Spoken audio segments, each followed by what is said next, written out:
ವಿದ್ಮಹೇ ಮಹಾದೇವಾಯ ಧೀಮಹಿ ತನ್ನೋ ರುದ್ರಃ ಪ್ರಚೋದಯಾತ್. ಕಾತ್ಯಾಯನಾಯ ವಿದ್ಮಹೇ ಕನ್ಯಾಕುಮಾರಿ ಧೀಮಹಿ ತನ್ನೋ ದುರ್ಗೆ ಪ್ರಚೋದಯಾತ್. ವೇದೋಕ್ತ ಮಂತ್ರಾಕ್ಷತೈ ಸಹ ಮನೋರಥಾನ್ ಪ್ರಾರ್ಥಯಾಮಃ. ಓಂ ಸ್ವಸ್ತಿ. ಶಿವಶಕ್ತಿಯಾಗದ ಪೂರ್ಣಾಹುತಿ ಮಂಗಳಾರತಿಯ ಪರ್ವಕಾಲದಲ್ಲಿ ಸಮಸ್ತರಿದ್ದು ದೇವರ ಸನ್ನಿಧಿಯಲ್ಲಿ ಮನೋರಥ ಪ್ರಾರ್ಥನೆ ಮಾಡಿಕೊಳ್ಳುವ. ಸೌಂದರ್ಯ ಲಹರಿ ಮತ್ತು ಶಿವಾನಂದ ಲಹರಿ 100 ಮಂತ್ರಗಳಿಂದ ಇವತ್ತು ಆ ಭಗವತ್ ಪ್ರೇರಣೆಯಂತೆ ದೇವರ ಸನ್ನಿಧಿಯಲ್ಲಿ ಶಿವಶಕ್ತಿ ಯಾಗವನ್ನು ನಡೆಸುವಂತಹ ಒಂದು ಶಕ್ತಿಯನ್ನು, ಒಂದು ಯೋಗವನ್ನು ದೇವರು ನಮ್ಮ ಪಾಲಿಗೆ ಅನುಗ್ರಹಿಸಿದ್ದಾನೆ. ಈ ಪೂರ್ಣಾಹುತಿ ನೀರಾಜನ ಕಾಲದ ಪ್ರಸನ್ನ ಕಾಲದಲ್ಲಿ ದೇವರ ಹತ್ರ ನಾವು ಏನು ಪ್ರಾರ್ಥನೆ ಮಾಡಿಕೊಳ್ತೇವೋ ಅದಕ್ಕೆ ದೇವರ ಅಸ್ತು ಅಂತ ಹೇಳ್ತಾನಂತೆ. ಆಕೆಯನ್ನೇ ಸ್ತುತಿ ಮಾಡಿದ್ದಿದೆ, ತಾಯಿಯನ್ನು. ಶಂಕರ ಭಗವತ್ಪಾದರು ಅವ್ರ ಹತ್ರ ಹೇಳ್ತಾಳೆ, ನಂಗೆ ಗೊತ್ತಿಲ್ಲಮ್ಮ ನಿನ್ನನ್ನು ಪೂಜೆ ಮಾಡೋದು ಹೇಗೆ ಅಂತ. ನನಗೆ ನ ಮಂತ್ರಂ ನೋ ಯಂತ್ರಂ ತದಪಿ ಚ ನ ಜಾನೇ ಸ್ತುತಿಮಹೋ ನ ಚಾಹ್ವಾನಂ ಧ್ಯಾನಂ ತದಪಿ ಚ ನ ಜಾನೇ ಸ್ತುತಿ ಕಥಾಃ. ಮಂತ್ರವೂ ನನಗೆ ಗೊತ್ತಿಲ್ಲ, ಯಾವ ಮಂತ್ರ ಹೇಳಿದರೆ ನಿನ್ನ ಅನುಗ್ರಹ ಪ್ರಾಪ್ತಿ ಆಗ್ತದೆ ಅಂತ ತಾಯಿ. ನೋ ಯಂತ್ರಂ, ಯಂತ್ರ ಯಾವ ರೀತಿ ಬರೆದ್ರೆ ನಿನಗೆ ಇಷ್ಟ ಆಗ್ತದೆ ಅಂತ ಅನ್ನೋದು ಕೂಡ ನನಗೆ ಗೊತ್ತಿಲ್ಲ. ತದಪಿ ಚ ನ ಜಾನೇ ಸ್ತುತಿಮಹೋ, ಸ್ತುತಿ ಮಾಡಲಿಕ್ಕೂ ನನಗೆ ಗೊತ್ತಿಲ್ಲ. ನ ಚಾಹ್ವಾನಂ ಧ್ಯಾನಂ, ಹೇಗೆ ನಿನ್ನನ್ನು, ಹೇಗೆ ಮಂತ್ರ ಹೇಳಿ ನಿನ್ನನ್ನು ಹೇಗೆ ಕರಿಬೇಕು, ಅಥವಾ ಧ್ಯಾನ ಹೇಗೆ ನಿನ್ನದು ಮಾಡಬೇಕು, ಯಾವ ರೀತಿ ಪೂಜೆ ಮಾಡಬೇಕು, ನನಗೆ ಯಾವುದೂ ನನಗೆ ಗೊತ್ತಿಲ್ಲಮ್ಮ. ಆದರೆ ಸ್ಪಷ್ಟವಾಗಿ ಒಂದಂತೂ ನನಗೆ ಗೊತ್ತಿದೆ, ಯಾವುದೂ ಗೊತ್ತಿಲ್ಲದಿದ್ರೂ ಕೂಡ ಪರಂ ಜಾನೆ ಮಾತಸ್ತ್ವದನು ಶರಣಂ ಕ್ಲೇಶಹರಣಂ. ನಿನ್ನನ್ನು ಯಾರು ನಂಬುತ್ತಾರೋ, ಯಾರು ನಿಂಗೆ ಶರಣು ಅಂತ ನಿಂಗೆ ಬರ್ತೇವ ಅಂಥವರ ಕೈ ಮಾತ್ರ ಯಾವತ್ತೂ ನೀನು ಬಿಡುವುದಿಲ್ಲ. ನಮ್ಮ ಹಿಂದೆ ನೀನು ಇದ್ದು ನಮ್ಮನ್ನು ರಕ್ಷಣೆ ಮಾಡ್ತಿ ಅನ್ನೋದು ಮಾತ್ರ ನನಗೆ ಸ್ಪಷ್ಟವಾಗಿ ಗೊತ್ತಿದೆ ಅಂತ. ಇವತ್ತು ತಾಯಿ ಹತ್ರ ಅದೇ ನಾವು ಪ್ರಾರ್ಥನೆ ಮಾಡ್ತಾ ಇರುವಂಥದ್ದು. ಬೇರೆ ಯಾವುದೋ ಪೂಜೆಯ ಹೋಮವ ಹೇಗೆ ಮಾಡಿದರೆ ಅವಳಿಗೆ ತೃಪ್ತಿ ಆಗ್ತದೋ ಗೊತ್ತಿಲ್ಲ.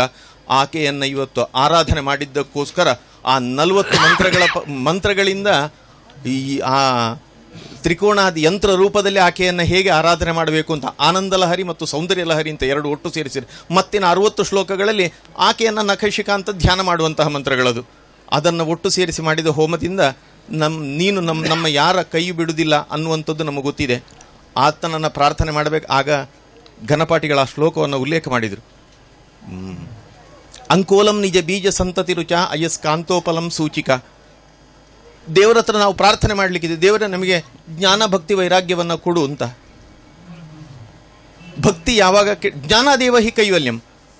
ಮೋಕ್ಷ ಪ್ರಾಪ್ತಿ ಆಗಬೇಕಾದ್ರೆ ನಿಸ್ಸಂಶಯವಾಗಿ ಜ್ಞಾನ ಮಾರ್ಗವೇ ಸರ್ವಶ್ರೇಷ್ಠವಾದ್ದು ಅನ್ನುವಂಥದ್ದು ನಿರ್ವಿವಾದ, ಎಲ್ಲರೂ ಒಪ್ಪಿಕೊಂಡದ್ದು. ಆದರೆ ಆ ಜ್ಞಾನ ಮಾರ್ಗಕ್ಕೆ ನಮಗೆಲ್ಲ ತಲುಪಲಿಕ್ಕೆ ಆಗ್ತದೆ ಅಂತ ಇಲ್ಲ.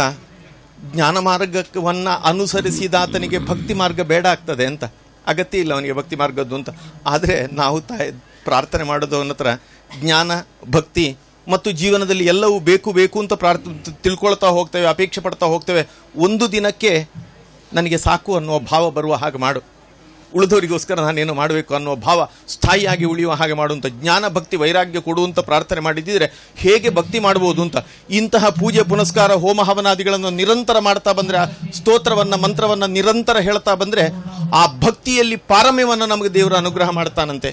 ಹೇಗೆ ಕೇಳಿದರೆ ಅಂಕೋಲ ಮರದಿಂದ ಬಿದ್ದಂತಹ ಒಂದು ಅದರ ಹೂವಿನ ಜೊತೆಗೆ ಅದರ ಬುಡದಲ್ಲಿ ಬಂದಂತಹ ಬೀಜ ಯಾವುದೋ ಬೀಸುವ ಗಾಳಿಗೆ ತಾಗಿ ಅದೇ ಮರದ ಬೀಜದ ಕಾಂಡಕ್ಕೆ ತಾಗಿಕೊಂಡಾಗ ಮಾತ್ರ ಅಲ್ಲಿ ಮತ್ತೊಬ್ಬ ಮರ ಜೀವ ಪಡೀತದೆ. ಅದು ಎಲ್ಲಿಯೋ ನೆಲಕ್ಕೆ ಬಿತ್ತು ಬೇರೆಲ್ಲಿಯೋ ಬಿತ್ತು ಅಂತಾದರೆ ಅದು ಜೀವವೇ ಪಡ್ಕೊಳ್ಳೋದಿಲ್ಲ ಆ ಬೀಜ. ಅಂಕೋಲದ ವೃಕ್ಷದ ಬೀಜ ಹೇಗೆ ಗಾಳಿಗೆ ಸಿಕ್ಕಿ ಮತ್ತೆ ತನ್ನ ಕಾಂಡಕ್ಕೆ ಸೇರಿ ಅದು ಜೀವ ಪಡ್ಕೊಳ್ತದೋ, ಅದೇ ರೀತಿ ದೇವರೇ ನಿನ್ನಲ್ಲೇ ಹುಟ್ಟಿ ಬೆಳೆದಂತಹ ನಮ್ಮೆಲ್ಲ ಜೀವಗಳು ನಿನ್ನಲ್ಲಿ ಭಕ್ತಿಯನ್ನು ನಮಗೆ ಕೊಡು, ಮತ್ತೆ ನಿನ್ನ ಜೊತೆ ಸೇರುವ ಹಾಗೆ ಮಾಡುವಂಥ ದೇವರ ಹತ್ರ ಭಕ್ತಿ ಮಾಡಬೇಕಂತೆ. ಇದು ಪರಿಪೂರ್ಣ ಅಂತಲ್ಲ. ಯಾಕೆ ಕೇಳಿದರೆ ಇದನ್ನು ನಿತ್ಯ ಆರಾಧನೆ ನಿನ್ನದು ಮಾಡಿದರೆ ನಮಗೆ ಗೊತ್ತು ಒಂದು ಭಕ್ತಿಯ ಹೆಜ್ಜೆ ಮುಂದೆ ಇಡಲಿಕ್ಕೆ ನೀನು ಅನುಗ್ರಹ ಮಾಡ್ತಿ ಅಂತ. ಹೇಗೆ ಕೇಳಿದರೆ ನಮಗೆ ಯಾವುದೋ ಒಂದು ಕಾರಣ ಬೇಕು ಅಂತ ದೇವರನ್ನು ಆರಾಧನೆ ಮಾಡಲಿಕ್ಕೆ. ದೇವಸ್ಥಾನಕ್ಕೆ ಬಾ ಅಂತ ಕರ್ಕೊಂಡು ಬರುವವರು ಬೇಕು, ದೇವರ ಕೂತ್ಕೊಂಡು ಜಪ ಮಾಡು, ನೀನು ದೇವರ ನಿತ್ಯ ಸ್ನಾನ ಮಾಡಿ ಬಂದು ದೇವರಿಗೆ ಕೈ ಮುಗಿಬೇಕು, ಹೂ ಇಡಬೇಕು, ದೀಪ ಹಚ್ಚಬೇಕು, ತುಳಸಿಗೆ ನೀರೇರಿ ಅಂತ ಹೇಳುವವರು ಯಾರೋ ನಮಗೆ ಬೇಕು. ಹೇಳುವವರು ಯಾರೂ ಇಲ್ಲ ಅಂತಾದಾಗ ನಾನು ದೇವರ ಹತ್ರ ಭಕ್ತಿ ಮಾಡಲಿಕ್ಕೆ ಇಲ್ವಾ, ಜಪಾನುಷ್ಠಾನಗಳನ್ನು ಮಾಡಲಿಕ್ಕೆ ಇಲ್ವಾ ಕೇಳಿದರೆ ಒಂದು ಹೆಜ್ಜೆ ಮುಂದೆ ಹೋಗಿ ಹೇಳ್ತಾರೆ, ಅಯಸ್ಕಾಂತೋಪಲಂ ಸೂಚಿಕ ಸಾಧ್ಯ ಆಗ್ತದೆ ಹೇಗೆ ಕೇಳಿದರೆ, ಅಯಸ್ಕಾಂತ ಹೇಗೆ ಸೂಜಿಯನ್ನು ತನ್ನ ಹತ್ರ ಎಳ್ಕೊಳ್ತದೋ ಆ ರೀತಿ ಯಾವುದೇ ಹೊರಗಿನ ಕಾರಣಗಳಿಲ್ಲದೆ ಅಯಸ್ಕಾಂತ ಸೂಜಿಯನ್ನು ಎಳ್ಕೊಂಡ ಹಾಗೆ ನೀನು ಅಯಸ್ಕಾಂತವಾಗಿ ನಾನು ನಿನ್ನನ್ನು ಸೇರುವ ಹಾಗೆ ನನಗೆ ಭಕ್ತಿ ಮಾಡಲಿಕ್ಕೆ ಅನುಗ್ರಹ ಮಾಡು ದೇವರೇ ಅಂತ ಯಾವಾಗ ಹಾಗೆ ಮಾಡ್ತೇವೋ ಆಗ ಒಂದು ಹೆಜ್ಜೆ ಭಕ್ತಿಯಲ್ಲಿ ಮೇಲೆ ಬಂದಿದ್ದೇವೆ ಅಂತ ಅರ್ಥ. ದೇವರ ಹತ್ರ ಪರಿಪೂರ್ಣ ಅಂತಲ್ಲ, ಆದರೆ ಆ ಯಾವುದೋ ಒಂದು ವ್ಯಾಪ್ತಿ ಪ್ರದೇಶದ ಒಳಗಡೆ ಸೂಜಿ ಇದ್ದಾಗ ಮಾತ್ರ ಅಯಸ್ಕಾಂತ ಎಳ್ಕೊಳ್ತದೆ. ವ್ಯಾಪ್ತಿ ಪ್ರದೇಶದಿಂದ ಹೊರಗಿದ್ದಾಗ ಅದರ ಕಾಂತೀಯ ಗುಣ ಕೆಲಸ ಮಾಡುವುದಿಲ್ಲ. ದೇವರ ಭಾವಚಿತ್ರದ ಎದುರು, ದೇವಸ್ಥಾನದ ಎದುರು ಬಂದಾಗ ಮಾತ್ರ ದೇವರಿಗೆ ಕೈ ಮುಗಿಯುವಂಥದ್ದಲ್ಲ. ಅದು ಇಲ್ಲದೇ ಇದ್ದ ಸಂದರ್ಭದಲ್ಲಿಯೂ ಕೂಡ ನಾವು ದೇವರನ್ನ ಆ ವ್ಯಾಪ್ತಿ ಪ್ರದೇಶದಿಂದ ಹೊರಗಿದ್ದಾಗ ಕೂಡ ದೇವರನ್ನ ಆರಾಧನೆ ಮಾಡಬೇಕು. ಅಯಸ್ಕಾಂತೋಪಲಂ ಸೂಚಿಕ ಸಾಧ್ವಿ ನೈವ ವಿಭುಂ. ಮೂರನೇದಾಗಿ ಒಬ್ಬ ಸಾಧ್ವಿ ಸ್ತ್ರೀ ತನ್ನ ಗಂಡ ಯಾವುದೇ ಎಷ್ಟೇ ದೂರದಲ್ಲಿದ್ದರೂ ಕೂಡ ನಿರಂತರ ಆತನನ್ನು ಹೇಗೆ ನೆನಪಿಸಿಕೊಳ್ತಾಳೋ ಅದೇ ರೀತಿಯಾಗಿ ನಾನು ನಿನ್ನನ್ನು ಎಲ್ಲಿ ಇದ್ದರೂ ಕೂಡ, ಎಷ್ಟು ದೂರದಲ್ಲಿದ್ದರೂ ಕೂಡ ನೆನಪಿಸಿಕೊಳ್ಳುವ ಹಾಗೆ, ಯಾವ ಸಂದರ್ಭದಲ್ಲಿ ಏನೇ ಮಾಡ್ತಾ ಇರಲಿ ನಿನ್ನನ್ನು ನೆನಪಿಸಿಕೊಳ್ಳುವಂತಹ ಭಕ್ತಿಯನ್ನು ನನಗೆ ಕೊಡು ಅಂತ ಕೇಳುವಂಥದ್ದು. ಇದು ಪರಿಪೂರ್ಣ ಅಂತಲ್ಲ. ಯಾವತ್ತೋ ಒಂದು ದಿನ ಆತ ಕಳೆದು ಹೋದ ಪತಿ ಅಂತಾದಾಗ ಕೆಲವು ದಿನಗಳಲ್ಲಿ ಆತನ ನೆನಪು ಕಡಿಮೆ ಆಗುವಂಥ ಸಾಧ್ಯತೆ ಇದೆ. ದೇವರೇ ನನಗೆ ಹಾಗೆ ಮಾಡಬೇಡ, ನಿನ್ನನ್ನು ಭಕ್ತಿ ಮಾಡಬೇಕಾದ್ರೆ ಒಂದು ಹೆಜ್ಜೆ ಮುಂದೆ ಬರುವ ಹಾಗೆ. ಲತಾ ಕ್ಷಿತಿರುಹಂ, ಒಂದು ಬಳ್ಳಿ ಹೇಗೆ ಒಂದು ಮರವನ್ನು ಸುತ್ತಿಕೊಂಡು ಆಶ್ರಯಿಸಿ ಬೆಳೀತದ ಹಾಗೆ ನಿನ್ನ ಜೊತೆಗೆ ನಾನಿರುವ ಹಾಗೆ ಆಶ್ರಯಿಸಿ ಬದುಕುವ ಹಾಗೆ ನನಗೆ ಶಕ್ತಿ ಕೊಡ್ತೀನಿ ಅನ್ನೋದು ನನಗೆ ಗೊತ್ತಿದೆ ಅಂತ ಭಕ್ತಿಯ ಒಂದು ಹೆಜ್ಜೆ ಮುಂದೆ. ಆದರೆ ಅದರಲ್ಲೂ ಪರಿಪೂರ್ಣತೆ ಅಂತ ಕಾಣುವುದಿಲ್ಲ. ಯಾಕೆ ಕೇಳಿದರೆ, ಇಡೀ ಜೀವಿತದಲ್ಲಿ ಯಾವತ್ತೂ ಕೂಡ ಆ ಬಳ್ಳಿ ಮತ್ತು ಆ ವೃಕ್ಷ ಅದು ಒಂದಾಗಿಯೇ ಇರುವುದಿಲ್ಲ. ಅದು ಆಶ್ರಯಿಸಿಕೊಂಡು ಎಷ್ಟೋ ಬದುಕುವುದು, ವೃಕ್ಷ ಮತ್ತು ಲತೆ ಒಂದಾಗಲಿಕ್ಕೆ ಸಾಧ್ಯವೇ ಇಲ್ಲ. ದೇವರೇ ಒಂದು ಹೆಜ್ಜೆ ಮುಂದೆ ಹೋಗಿ ನನಗೆ ಅನುಗ್ರಹ ಮಾಡು, ನಿನ್ನ ಹತ್ರ ಅಂತಹ ಭಕ್ತಿಯನ್ನು ನನಗೆ ಕೊಡುವಂತ ಪ್ರಾರ್ಥನೆ ಮಾಡ್ತೇವೆ. ಸಿಂಧು ಸರಿದ್ ವಲ್ಲಭಂ, ನದಿಗಳು ನೂರಾರು ಸಾವಿರವಾದ ನದಿಗಳಿದ್ರೂ ಕೂಡ ಹೆಸರಿಗೆ ಗಂಗಾ, ಸಿಂಧು, ಸರಸ್ವತಿ, ಕಾವೇರಿ ಯಾವ ಹೆಸರಿಟ್ಟು ಬೇಕಾದರೂ ಕರೀರಿ, ಒಂದು ದಿನ ಬಂದು ಅದು ಮತ್ತೆ ಸೇರುವಂಥದ್ದು ಸಮುದ್ರಕ್ಕೆ. ಯಾವಾಗ ಸಮುದ್ರಕ್ಕೆ ಈ ಸಿಂಧುಗಳು ನದಿಗಳೆಲ್ಲ ಬಂದು ಸೇರ್ತವೋ ಆಗ ಅದಕ್ಕೆ ಪ್ರತ್ಯೇಕವಾದಂತಹ ಒಂದು ಗುರುತಿಸಿಕೊಳ್ಳಿಕೆಯೇ ಇಲ್ಲ. ನಾವೇ ಸಾಗರವಾಗಿ ಬಿಡುವಂಥದ್ದು. ದೇವರೇ ನನಗೆ ನೀನು ಶಕ್ತಿ ಕೊಡು ಅಂಥದ್ದು, ನಾನೇ ನೀನಾಗಬೇಕು. ನಮಗೆ ಗೊತ್ತಿದೆ ಆ ಎಲ್ಲ ವೇದಾಂತದ ಸಾರ ಅಂತ ಕರಿತೇವೆ. ಪೂರ್ಣಮದ ಪೂರ್ಣಮಿದಂ ಪೂರ್ಣಾತ್ ಪೂರ್ಣಮುದಚ್ಯತೆ. ಯಾಕೆ ಸತ್ಕರ್ಮ ಮಾಡಬೇಕು ಕೇಳಿದರೆ, ಪೂರ್ಣಸ್ಯ ಪೂರ್ಣಮಾದಾಯ ಪೂರ್ಣಮೇವ ಅವಶಿಷ್ಯತೆ. ಎಷ್ಟೇ ಆ ಭಗವಂತನೆಂಬ ಪೂರ್ಣದಿಂದ ನಮ್ಮಂಥ ಸಾವಿರಾರು ಕೋಟ್ಯಂತರ ಜೀವಗಳನ್ನು ಪರಿಪೂರ್ಣವಾದಂತಹ ಜೀವಗಳನ್ನು ತೆಗೆದರೂ ಕೂಡ ಆತ ಪರಿಪೂರ್ಣವಾಗಿ ಉಳಿತಾನೆ. ಮತ್ತೆ ನಾವೆಲ್ಲ ಕಳೆದು ಹೋಗಿ ಒಂದು ದಿನ ಮತ್ತೆ ಅವನನ್ನೇ ಸೇರಿದಾಗ ಅದು ಪರಿಪೂರ್ಣವಾಗಿ ಇರ್ತದೆ. ಆ ರೀತಿಯಾಗಿ ಪೂರ್ಣತೆಯನ್ನು, ವೇದಾಂತವನ್ನು ಅರ್ಥ ಮಾಡಿಕೊಂಡು ಜೀವನ ಮಾಡಲಿಕ್ಕೆ ನಮಗೆ ಜ್ಞಾನ ಮಾರ್ಗ ಸಾಕಾಗುವುದಿಲ್ಲ. ಭಕ್ತಿ ಮಾರ್ಗ ಬೇಕು. ಭಕ್ತಿ ಮಾರ್ಗ ಬೇಕು ಅಂತಾದರೆ ಯಾವುದೋ ಒಂದು ಪ್ರತೀಕದಲ್ಲಿ ನಿನ್ನನ್ನು ಆರಾಧನೆ ಮಾಡಬೇಕು. ಕಲಶ ಆಗಿರ್ಬೋದು, ಹೋಮ ಅಗ್ನಿ ಆಗಿರ್ಬೋದು, ದೇವಸ್ಥಾನದಲ್ಲಿ ಆರಾಧನೆ ಮಾಡುವಂಥ ಮೂರ್ತಿ ಇರ್ಬೋದು. ಇದರ ಮುಖಾಂತರವೇ ದೇವರನ್ನು ಕಾಣುವ ಪ್ರಯತ್ನ ಮಾಡಬೇಕು. ಅದಕ್ಕೋಸ್ಕರ ಅಂತಹ ಕೆಲಸಗಳಲ್ಲಿ ನೀವು ಶಿವಶಕ್ತಿಯರ ಒಟ್ಟು ಅನುಗ್ರಹ, ಇಲ್ಲಿ ಕ್ಷೇತ್ರದಲ್ಲೇ ಆ ಎರಡು ಸಾನ್ನಿಧ್ಯಗಳಿರುವಂಥ ಕ್ಷೇತ್ರ ಇದು. ತಾಯಿಯ ಎಷ್ಟು ಕಾಲದಿಂದ ಗೊತ್ತಿಲ್ಲ ಆ ತಾಯಿಯ ಸಾನ್ನಿಧ್ಯ ಇರುವ ಕ್ಷೇತ್ರ.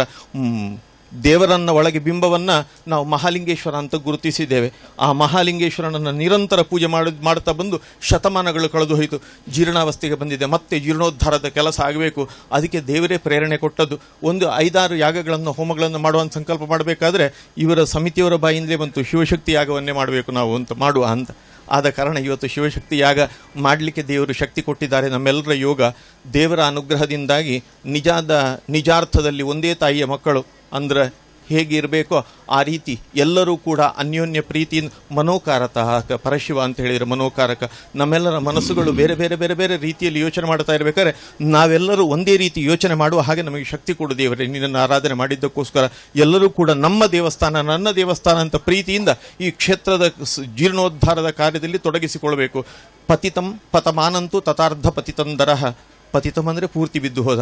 ಪತಮಾನಂ ಇನ್ನೇನೋ ಜೀರ್ಣಾವಸ್ಥೆಗೆ ಬಂದಿದೆ, ಇದರ ಜೀರ್ಣೋದ್ಧಾರ ಮಾಡಬೇಕು ಅಂತ. ಸಮುದ್ರತ್ಯ ಹರೇರ್ಧಾಮ ಪ್ರಾಪ್ನೋತಿ ದ್ವಿಗುಣಂ ಫಲಂ.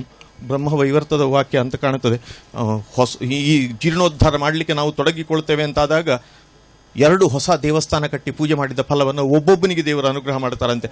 ಅಂತಹ ಜೀರ್ಣೋದ್ಧಾರ ಕೆಲಸಗಳಲ್ಲಿ ಏನು ಯೋಗ ಗೊತ್ತಿಲ್ಲ. ತ್ರಿಮೂರ್ತಿಗಳ ಹಾಗೆ ದೇವರ ಹಾಗೆ 3 ಜನ ಯೋಗಿಗಳು ಇವತ್ತು ನಮ್ಮ ಜೊತೆಗೆ ಬಂದು ಸೇರಿದ್ದೀರಿ. ಆ ದೇವರ ಅನುಗ್ರಹ ಇದೆ ಅಂತ ತಿಳ್ಕೊಳ್ತೇವೆ. ಪೂರ್ಣಾಹುತಿ ಆಗಬೇಕಾದ್ರೆ ಅವರು ಶ್ರೀಗಳು ನೋಡಬೇಕಿರ್ತಾ ಇದ್ದರು.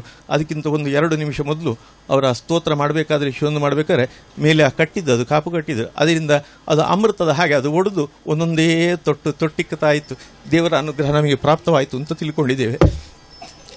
ತಾಯಿ ನಮಗೆ ಬೆಳಕನ್ನು ತೋರಿಸ್ತಾಳೆ. ಈ ಕ್ಷೇತ್ರದ ಜೀರ್ಣೋದ್ಧಾರ ಆಗುವ ಕೆಲಸಗಳಲ್ಲಿ ಎಲ್ಲರೂ ಕೂಡ ಕೈ ಸೇರಿಸಿಕೊಂಡು ದೇವರ ಸೇವೆಯನ್ನು ಮಾಡಲಿಕ್ಕೆ ದೇವರು ನಮಗೆ ಶಿವಶಕ್ತಿಯನ್ನು, ನಮಗೆ ಶಕ್ತಿಯನ್ನು ಕೊಡಲಿ. ಒಂದೊಂದು ದೇವಸ್ಥಾನ ಕಟ್ಟಿದ ಫಲ ನಮಗೆ ಪ್ರಾಪ್ತಿಯಾಗ್ತದೆ. ಈ ದೇವಸ್ಥಾನವನ್ನು ಕೇಂದ್ರವಾಗಿಟ್ಟುಕೊಂಡು ಇಡೀ ಹಿಂದೂ ಸಮಾಜವನ್ನು ಸುಸಂಘಟಿತವಾಗಿ ಮಾಡಲಿಕ್ಕೆ ಬೇಕಾದಂತಹ, ಸಮಾಜಕ್ಕೆ ದುರ್ಧರ್ಷೋ ದೂರಭಾಜನ, ಇನ್ನೊಬ್ಬರಿಗೆ ತೊಂದರೆ ಮಾಡಲಿಕ್ಕಿಲ್ಲ ನಾವು. ಆದರೆ ನಮ್ಮ ಆರಾಧನಾ ಪದ್ಧತಿಗೆ ನಾವು ತೊಂದರೆ ಆಗ್ತದೆ ಅಂತಾದರೆ ಅಗ್ನಿ ನಮಗೆ ಇಡೀ ಜೀವಿತಕ್ಕೆ ಉಪಯೋಗಕ್ಕೆ ಬೇಕು. ಅಗ್ನಿ ಎಲ್ಲದಕ್ಕೂ ಕೂಡ, ಯಾರು ಕೂಡ ಅಗ್ನಿಗೆ ಕೈ ಹಾಕಿ ವ್ಯವಹಾರ ಮಾಡಿದರೆ ಸುಟ್ಟು ಬಿಡುತ್ತದೆ ಅದು. ಅದೇ ರೀತಿಯಾಗಿ ಅಗ್ನಿಯ ಹಾಗೆ ಎಲ್ಲರಿಗೆ ಜೀವಿತಕ್ಕೆ ಉಪಯೋಗ ಮಾಡಲಿಕ್ಕೆ ಬೇಕಾದಂತಹ ಬೆಳಕನ್ನು ಕೊಡುವಂತಹ ಸಮಾಜ ನಮ್ಮದಾಗಬೇಕಾದ್ರೆ ನಾವು ಬಲಿಷ್ಠವಾಗಿ ಎದ್ದು ನಿಲ್ಲಬೇಕು. ಸುಸಂಘಟಿತರಾಗಿ ಬದುಕಲಿಕ್ಕೆ ಈ ಮಹಾಲಿಂಗೇಶ್ವರನ ಸನ್ನಿಧಿ ನಮಗೆಲ್ಲರಿಗೂ ಒಂದು ಕೇಂದ್ರವಾಗಲಿ. ಇಲ್ಲಿ ಆದಷ್ಟು ಬೇಗ ದೇವಳದ ಪುನರ್ನಿರ್ಮಾಣದ ಕೆಲಸ ನಡೆದು ಬ್ರಹ್ಮಕಲಶದ ಸುದಿನದಲ್ಲಿ ದೇವರನ್ನ ಗರ್ಭಗುಡಿಯಲ್ಲಿ ಪ್ರತಿಷ್ಠಾಪನೆ ಆಗುವಂತಹ ದಿನಗಳನ್ನು ನಮ್ಮೆಲ್ಲರ ಕಣ್ಣುಗಳಲ್ಲಿ ನೋಡುವಂತಹ ಸೌಭಾಗ್ಯವನ್ನು ಆದಷ್ಟು ಬೇಗ ದೇವರು ನಮಗೆಲ್ಲ ಅನುಗ್ರಹ ಮಾಡಲಿ ಅಂತ ಸಮಸ್ತರಿದ್ದು ದೇವರ ಸನ್ನಿಧಿಯಲ್ಲಿ ಮನೋರಥ ಪ್ರಾರ್ಥನೆ ಮಾಡಿಕೊಳ್ಳುವ. ಓಂ ಅಗ್ನೇನಯ ಸುಪಥಾ ರಾಜೇ ಅಸ್ಮಾನ್ ವಿಶ್ವಾನಿ ದೇವ ವಯುನಾನಿ ವಿದ್ವಾನ್ ಯೋಧ್ಯಸ್ಪಜ್ಜುಹುರಾನಮೇ ನಮೋ ಯುಷ್ಟಾಂತೆ ನಮ ಮುಕ್ತಿಂ ವಿದೇಮ. ಅಗ್ನಯೇ ನಮಃ. ಎಲ್ಲರೂ ಹೇಳಬೇಕು. ಸ್ವಸ್ತಿ ಸ್ವಸ್ತಿ ಶ್ರದ್ಧಾ ಶ್ರದ್ಧಾ ಮೇಧಾ ಮೇಧಾ ಯಶಃ ಯಶಃ ಪ್ರಜ್ಞಾ ಪ್ರಜ್ಞಾ ವಿದ್ಯಾ ವಿದ್ಯಾ ಬುದ್ಧಿಂ ಬುದ್ಧಿಂ ಶ್ರಿಯಂ ಶ್ರಿಯಂ ಬಲಂ ಬಲಂ ಆಯುಷ್ಯಂ ಆಯುಷ್ಯಂ ತೇಜಃ ತೇಜಃ ಆರೋಗ್ಯಂ ಆರೋಗ್ಯಂ ದೇಹಿ ಮೇ ಪರಮೇಶ್ವರ ಪರಮೇಶ್ವರ ದೇಹಿ ಮೇ ಪರಮೇಶ್ವರಿ ಪರಮೇಶ್ವರಿ. ಶಿವಶಕ್ತಿನ ಪಾದಾರವಿಂದಕ್ಕೆ ಗೋವಿಂದಾನ್ನಿ ಗೋವಿಂದ ಗೋವಿಂದಾನ್ನಿ ಗೋವಿಂದ.